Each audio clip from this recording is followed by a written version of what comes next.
kita sudah menyaksikan juga di berbagai medsos tentang penggelembungan suara, keterlibatan aparat, lalu bansos dan segala macam. Jadi ini hanya menguatkan bahwa prediksi publik tentang kemungkinan terjadinya ini akan terjadi. Yang dipertontonkan 9 tahun terakhir ini adalah sebenarnya pseudo behavior. Kita saja yang ditipu. Pseudo behavior. Kita saja yang palsu lah gitu ya. Semu palsu, rekayasa. Nah itu isu tentang banditry juga muncul di situ sebenarnya kan. Gibran itu kan proksinya Jokowi di sana. Kalau setelah di luar angket ya, Oktober, lengser, dia sudah kehilangan segalanya. Betul. Untuk mempengaruhi dan segala macam. Dan Gibran akan jadi liabilities, jadi beban Prabowo karena keharamannya itu. Betul.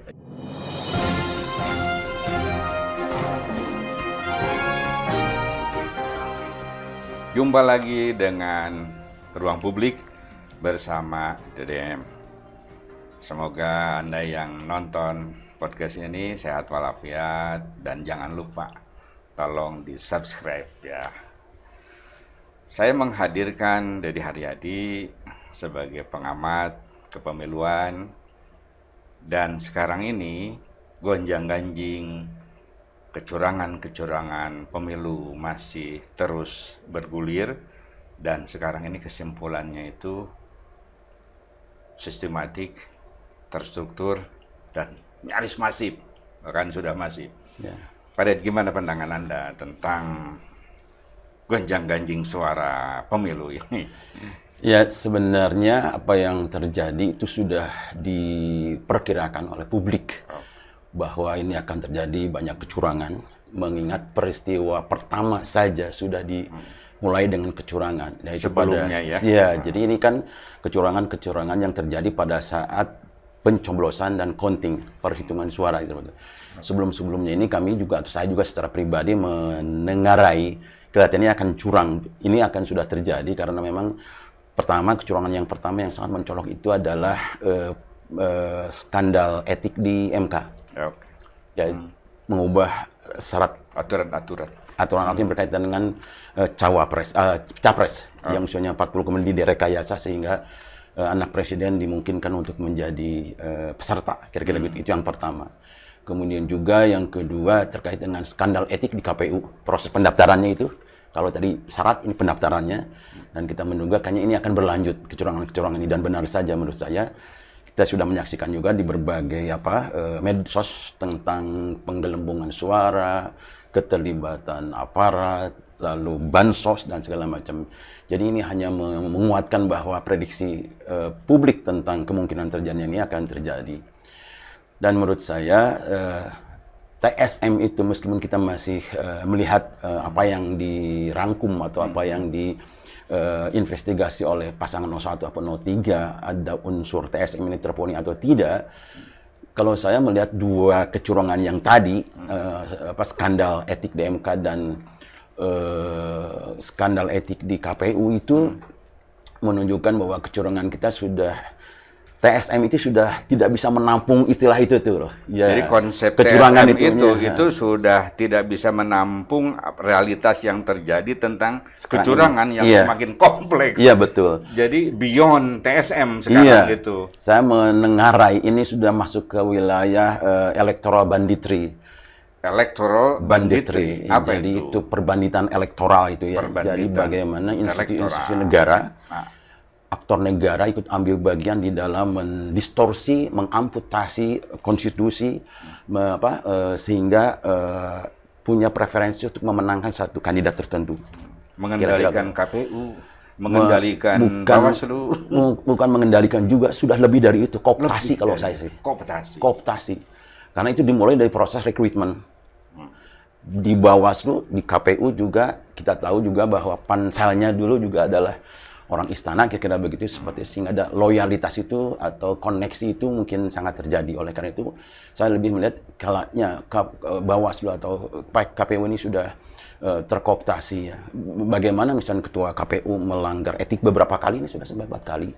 Ya seperti itu masih tetap berlangsung dan semacam, dan masih ada dalam posisi semacam itu. Mestinya kalau kita mau tegas itu ya, ketika terjadi skandal yang pertama atau yang kedua itu sudah saatnya dihentikan sebenarnya. Kalau kita mau serius menjaga kemandirian independensi KPU seperti itu. Malahan sekarang justru will be back, gitu ya. Iya. Dia mau balik lagi dia mau merebut lagi ketua MK, gitu ya. Tanpa ada rasa bersalah, Betul. tanpa ada ya udahlah tidak layak, tidak patut, gitu ya. Soal standar etika itu. Betul. Nah, tapi dia sepertinya ini hak saya, gitu. Iya. Hak untuk tadi membuat semakin tuntas gitu. Kan nanti kan nanti kan disampaikan ke MK kan gitu berbagai kecurangan itu, dan MK sudah siap. Tapi kelihatannya kita tidak cocok juga bicara etik dengan mereka. Dengan Pak Usman, termasuk juga dengan Presiden, karena saya masih ingat kesimpulannya Bivitri di film Dirty Food itu, hanya tidak perlu orang cerdas untuk mengerjakan ini. Hanya 2 syaratnya. Yang pertama adalah culas, yang kedua teboga kaera, kira-kira begitu. Sudah selesai. Kita nggak pas, nggak klop, nggak nyekrup kalau kita bicara etika dengan tipologi orang seperti itu, kira-kira begitu. Ya, artinya institusi-institusi hukum yang bisa menyelesaikan ya konflik-konflik dispute suara itu, ya baik Bawaslu maupun MK itu sudah tidak kredibel, dan itu justru sarang penyamun semua. Gitu. Nah, lalu alternatifnya seperti apa? Kalau saya menyambut baik sebenarnya inisiatif yang mulanya disuarakan oleh Ganjar, untuk menggunakan hak angket untuk menelisik kebenaran di balik ini. Kalau menurut saya itu selain ada unsur pendidikan politik bagi publik, bagi warga, menurut saya ini jalan yang mungkin harus ditempuh. Jadi selain opsi mungkin masih bisa ditempuh sebagai exercise jalur MK atau Bawaslu, tapi menurut saya politik ini perlu dilakukan juga semata-mata untuk memperoleh kebenaran, baik bahwa kemudian itu jangan tidak berujung pada pemakzulan atau lain, itu lain perkara, tapi paling tidak menurut saya tentang kebenaran di balik fenomena kecurangan itu perlu diungkap sejelas-jelasnya.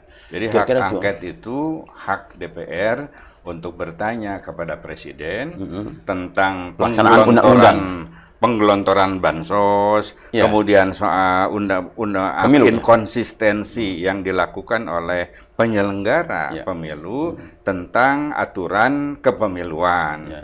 Kemudian juga tadi dispute suara yang tadi TSM itu, kan itu tuh yang diangkat. Jadi itu lebih masuk akal, lebih memungkinkan ya untuk dilakukan ketimbang ke MK atau Bawaslu gitu. Nah, sekarang hitung-hitungan dari kekuatan partai seperti apa? Kalau konstelasi politik dari hasil pemilu 2019 sebenarnya sudah cukup memadai sebenarnya. Ada PDIP ya plus koalisi itu sudah berlima itu. Suaranya lebih dari 300 reg-reg lah kalau mau digunakan kalau dalam konteks mayoritas atau konteks lebih besar semacam itu. Meskipun dalam hal ini juga positioningnya mungkin masih bisa berbeda nih dari partai ke partai begitu ya. Kalau PDIP punya pengalaman oposisi 10 tahun dengan SBY dulu, PKS dengan Jokowi 5 tahun ini, tapi tiga lain PPP, Nasdem dan PKB belum pernah mengambil posisi itu.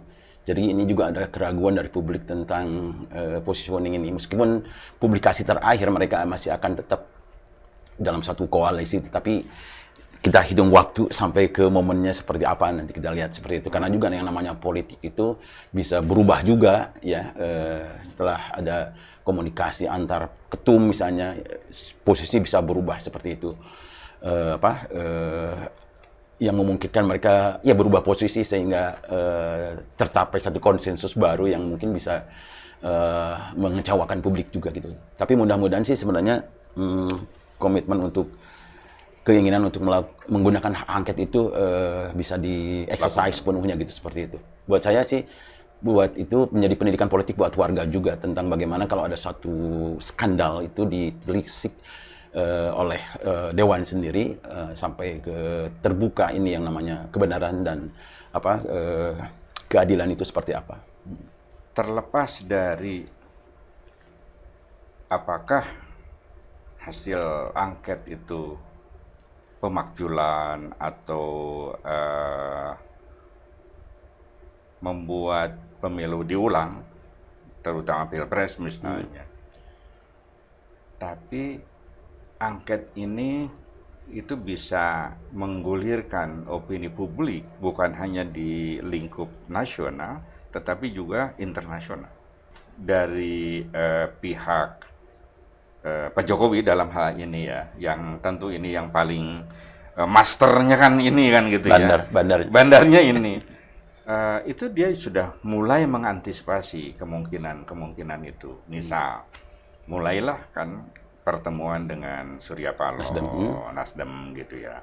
Nah, ini kan satu hal yang perlu ditelisik lebih jauh.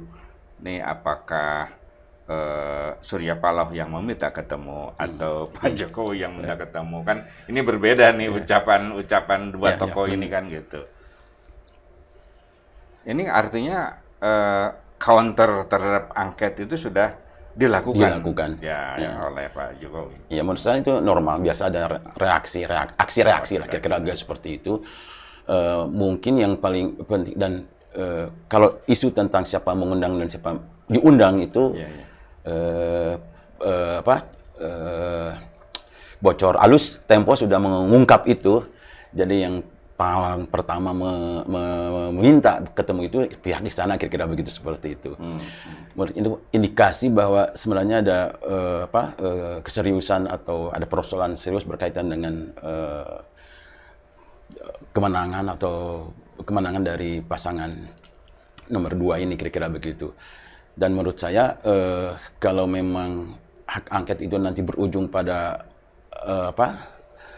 delegitimasi terhadap pasangan ini, menurut saya kan menjadi bebannya 2. Dulu juga pada saat pendaftarannya jadi problematik, pada saat pendaftaran problematik juga, kemudian nanti ada keputusan Dewan terkait dengan hak angket juga misalnya membenarkan ada kecurangan yang sistematik itu, makin bertambah-tambah ininya delegitimasinya, dan itu akan menyulitkan menurut saya, dan besar kemungkinan akan jadi beban politik menurut saya. Gibran, Pak Jokowi menitipkan atau proksi. Menurut saya Gibran itu kan proksinya Jokowi di sana. Gitu, proksi. Dan menurut saya akan ditinggalkan kalau memang itu nanti ada keputusan angketnya seperti itu. Satu, yang kedua, kalau menurut saya akan disambut baik juga kalau misalnya keputusannya harus ada semacam pemilu ulang untuk seperti itu, meskipun itu juga mungkin tipis, tidak gampang lah untuk peluang itu. Tapi paling tidak hak angket ini mengungkap kebenaran saja dulu. Yang lain-lainnya nanti kita, karena bisa politik juga bisa stimulus responnya cepat gitu lah, seperti itu. Hak angket saja dulu, bagaimana proses pencarian kebenaran terjadi di sana, dan juga kesimpulannya seperti apa. Menurut saya itu yang menjadi kebutuhan mendesak bagi publik, terutama mereka yang mempromosikan nilai-nilai demokrasi. Ini bukan soal pemihakan pada 01, 03 sebenarnya kan, tapi lebih pada nilai-nilai demokratis. Hak warga, hak warga yang sudah menentukan pilihannya, lalu diobok-obok, dirubah-rubah gitu ya. Jadi sudah digasap lah istilahnya. Lebih dari situ ya, sudah post election kira-kira begitu. Tapi ini ekornya yang harus diselesaikan juga. Suara saya kemana kira-kira gitu kan, seperti itu. Nah, kalau misal angket terjadi, tapi ya hanya sekedar seremonial saja, dalam pengertian tidak berpengaruh pada pemakzulan atau pemilu ulang misalnya kan gitu. Nah, ini dinamika apa lagi yang bisa tadi membuat para elit atau khususnya si mastermind ini ya tadi mulai tadi dirongrong kewibawaannya, kekuasaannya segala macam. Kalau menurut saya masih kita bisa berharap pada non-parlemen, kekuatan-kekuatan non-parlemen. Kalau parlemen seperti bisu begitu, nasibnya sudah ada negosiasi, ada bargaining dan segala macam seperti itu. Tapi mungkin kita bisa harap ada kekuatan-kekuatan non-parlemen yang bisa memaksa atau menekan pada parlemen atau juga pemerintah untuk mengubah situasinya seperti itu. Jadi misalnya kekuatan non parlemen itu ya kelompok-kelompok kritis, mahasiswa, pressure group untuk mengartikulasikan tentang bahaya dari kehilangan nilai-nilai demokrasi semacam ini. Jadi kita kehilangan aset besar bagaimana kapitalisasi nilai-nilai demokrasi ini sekarang ini sudah dikuasai oleh seseorang seperti itu. Ini bisa jadi menurut saya potensial untuk bisa digunakan untuk mengartikulasikan tentang tindak lanjut dari keputusan angket atau kecurangan-kecurangan seperti itu. Meskipun itu juga tidak mudah ya, seperti karena situasinya tidak sama persis dengan 98, 97, 98 seperti itu. Tapi unsur bahwa kecewaan publik sudah mengakumulasi itu menurut saya sudah cukup tinggi ya. Jadi ketika kemarahan rakyat semakin menjadi-jadi, tentu elit juga akan berubah. Ya kan gitu kan? Iya, iya. Karena kan ya tergantung sikap politik, perilaku politik itu bergantung pada momentum, kemudian resultante dengan faktor-faktor yang lain.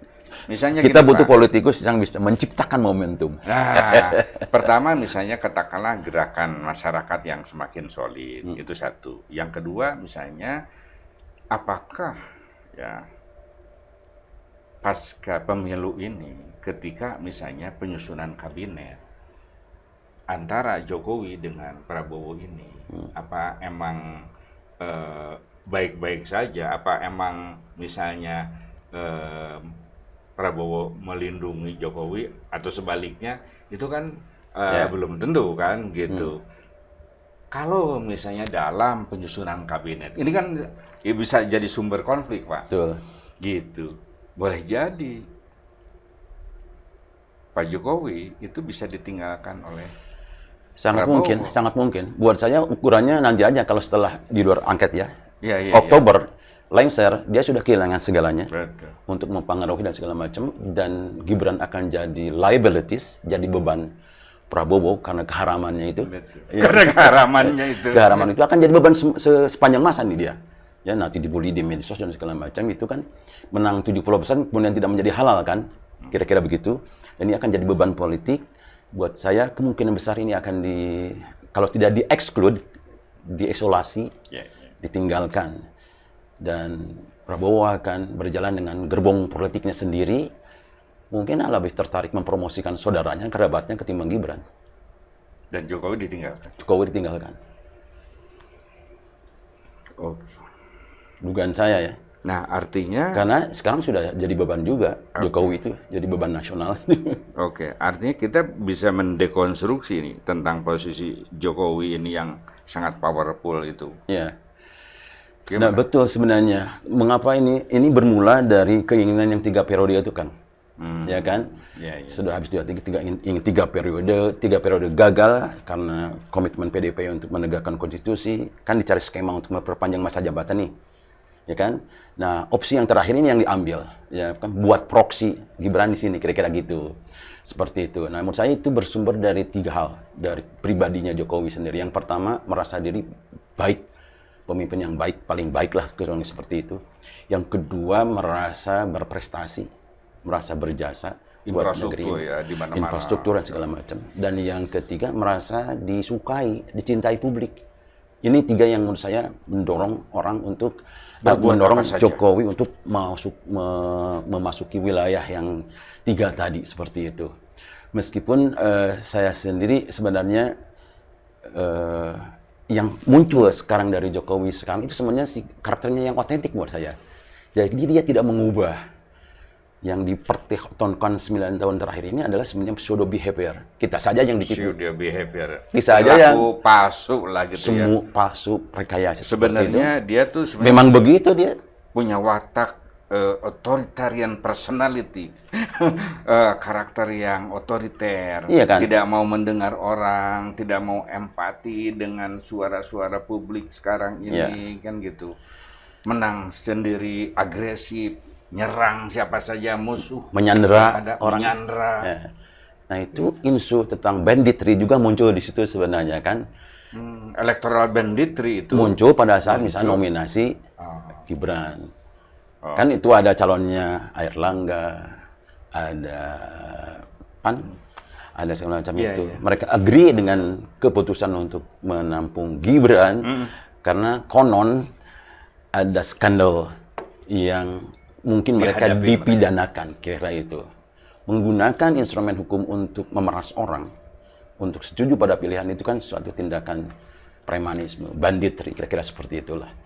Seperti itu. Nah, menurut saya sebenarnya beberapa elemen di masyarakat juga sudah melakukan dekonstruksi terhadap yang ketiga tadi. Seperti misalnya Rocky Gerung mengatakan bajingan, kayak gitu, seperti itu.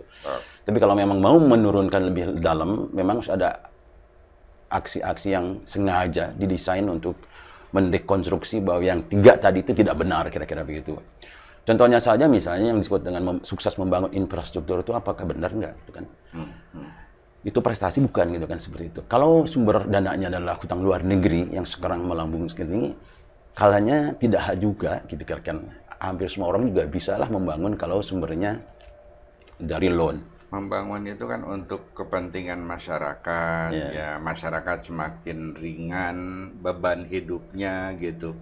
Nah sementara ngebangun dengan utang luar negeri, kan rakyat yang bayar, kan gitu. Itu kan artinya kan mengelabui gitu kan gitu. Impact serius itu. Dan sekarang misalnya kereta cepat itu Pak, itu ternyata tidak sesuai dengan target gitu. Separohnya akhirnya kereta Parahyangan yang setiap jam ada ya bolak-balik Bandung Jakarta itu dikurangin sekarang. Nah ini untuk publik atau bukan? Padahal mereka itu ya penumpang kereta Parahyangan itu kan biasa mereka jam 5 berangkat dari Bandung karena kerja di Jakarta jam 9 nyampe lah gitu ya sampai masuk kantor. Sekarang terganggu, nggak ada gitu loh. Berarti kan merugikan rakyat. Betul. Jadi itu yang harus didekonstruksikan, hal-hal yang kayak gitu, seperti itu. Itu salah satu aspek saja ya. Jadi dekonstruksi terhadap bahwa dia itu figur yang hebat, dicintai. Kedua, figur yang banyak melakukan pembangunan infrastruktur yang masif gitu. Itu semua belahannya. Semuanya ugal-ugalan. Ya, butuh teman-teman media untuk melakukan itu ya. Jadi perlu mengcounter ya gitu. Yang ketiga itu tadi bansos-bansos yang tadi untuk masyarakat itu ternyata berakibat dengan munculnya harga beras yang mahal. Iya. Di counter personifikasi bansos lah kira-kira gitu ya. Bahwa itu bukan personifikasi. Harusnya itu adalah dana publik yang maksudnya ditulis ini bantuan pemerintah bukan bantuan presiden. Kira-kira begitu seperti itu. Jadi ke depan memang membutuhkan ya dekonstruksi itu ya membutuhkan kekuatan dan dalam hal ini adalah masyarakat sipil. Masyarakat sipil itu diantaranya adalah media massa. Jadi media massa harus terus-menerus ya mengcounter bahwa itu mitos lah. Pak Jokowi baik, Pak Jokowi itu membangun infrastruktur yang masif gitu. Kemudian sampai tingkat terus sudah melaksanakan Tempo, majalah Tempo itu luar biasa juga. Kita masih bersyukurlah dengan platform Tempo yang media yang bebas itu, dia mengoptimalkan ruang itu dengan baik seperti itu. Mengkritisi dan sampai terakhir menjelang pencoblosan Tempo ikut kampanye jangan mendukung capres yang didukung oleh Pak Jokowi, kira-kira begitu. Menurut saya media harus memainkan peran-peran seperti itu. Dan itu bukan karena motivasi ngedukung 01 atau 03, bukan, tapi karena tadi dia melihat sistem kenegaraan ini udah diobok-obok lah gitu. Jadi sudah mengganggu kewarasan bernegara. Mengganggu kewarasan. Sudah tata kelolanya nggak betul dan sebenarnya. Jadi yang dibela itu nilai, bukan tentang orang. Dan saya kira tidak ada bandar yang membayar Tempo untuk melakukan itu, kira-kira begitu. Tapi karena didorong oleh nilai tentang tata kelola yang harus bersih dan segala macam seperti itu, menurut saya itu yang harus dilakukan. Oke. Closing statement, Pak. Pesan apa yang ingin Anda sampaikan ke kawan-kawan nih Kalau menurut penonton saya, setia? kalau menurut saya tetap kalau kelompok-kelompok masyarakat sipil, aktif citizen yang di warganet, citizennet harus tetap proaktif untuk memastikan bahwa kecurangan-kecurangan yang selama ini diasumsi, diduga terjadi itu betul-betul diselesaikan. Yang kedua, siapapun nanti pemenangnya, menurut saya masyarakat yang militan, yang egaliter, yang